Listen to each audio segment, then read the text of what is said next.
हरे कृष्णा। आप सभी को उत्पन्ना एकादशी की बहुत बहुत शुभकामनाएं। आज की इस वीडियो में आप सुनने वाले हैं उत्पन्ना एकादशी की व्रत कथा। एक समय भगवान श्री कृष्ण और युधिष्ठिर महाराज के बीच संवाद हो रहा था।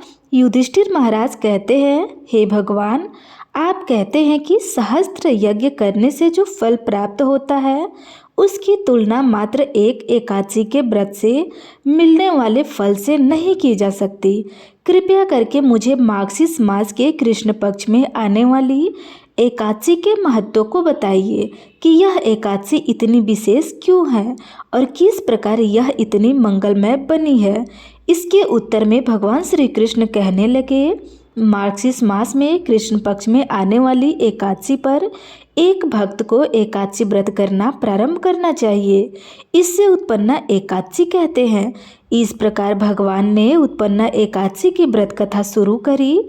सतयुग में एक समय मूल नाम का एक अत्यंत भयानक दानव रहता था, जिसने अपने क्रोध और बाहुबल से स्वर्ग के राजा इंद्र सहित समस्त देवताओं को पराजित करके अपने नियंत्रण में कर लिया था। इसलिए इस स्थिति से मुक्ति प्राप्त करने के लिए ब्रह्मा जी अध्यक्ष में सभी देवता भोलेनाथ के पास पहुँचे और स्वयं को बचाने के लिए भोलेनाथ से प्रार्थना करने लगे।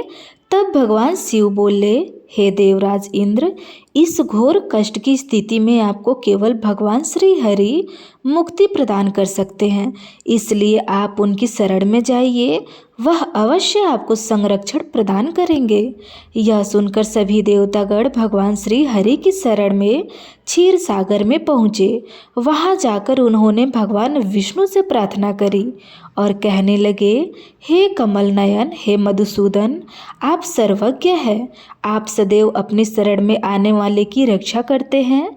हे प्रभु, ब्राह्मण कुल में नाड़ी जंग नामक एक शक्तिशाली दैत्य उत्पन्न हुआ था, जिसने सभी देवताओं का संहार करने की प्रतिज्ञा कर ली थी, जिसका पुत्र है मूर दैत्य।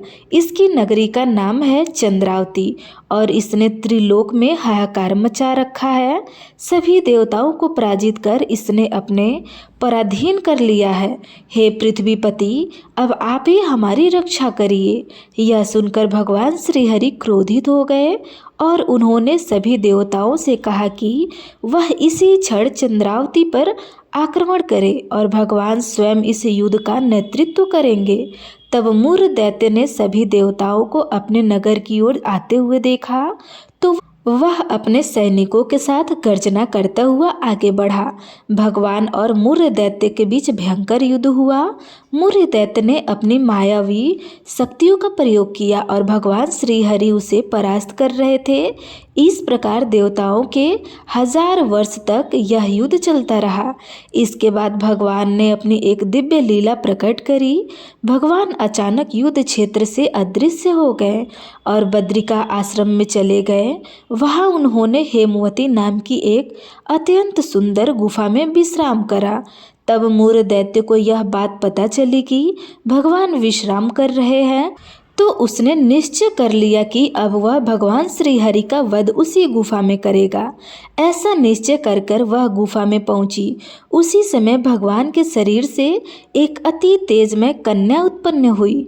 वह बिजली के समान तीव्र और समस्त अस्त्र शस्त्रों से सुसज्जित थी। इस कन्या ने मूर दैत्य को युद्ध के लिए ललकारा। इसे देखकर मूर भी आश्चर्यचकित हो गया। वह युद्ध की ललकार को भी अनसुना नहीं कर पाया। उसने भगवान को छोड़कर उस कन्या से युद्ध प्रारंभ कर दिया। अचानक उस कन्या की कांति ने मूर दैत्य का नाश करते हुए उसका सिर धड़ से अलग कर दिया, जिससे उसकी मृत्यु हो गई। जैसे ही उसकी मृत्यु हुई, भगवान श्रीहरि निद्रा से उठते हैं और उस तेजस्वी कन्या से पूछते हैं, हे देवी, आप कौन हो और इस असुर का वध किसने किया?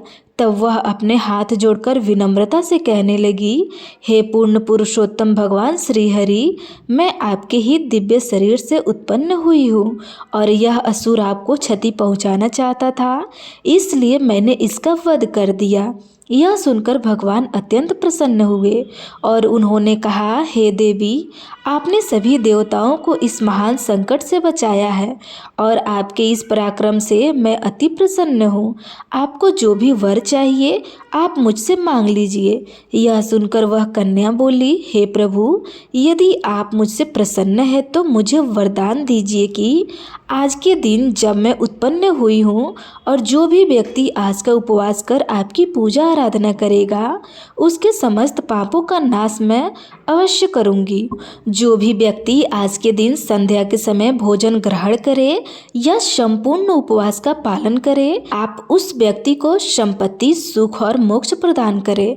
यह मेरी इच्छा है। यह सुनकर भगवान बोले, हे देवी, आप मेरी आध्यात्मिक शक्ति के रूप में कृष्ण पक्ष के 11वें दिन उत्पन्न हुई है, इसलिए संसार आपको उत्पन्ना एकादशी के नाम से जानेगा। इसके बाद से हर माह के 11वें दिन को एकादशी के नाम से जाना जाएगा, जो मेरा अति प्रिय दिन होगा। इस दिन मेरी पूजा अर्चना करने वाले को सर्व सुख और मोक्ष की प्राप्ति होगी। तो प्रेम से बोलिए, श्री हरि विष्णु भगवान की जय।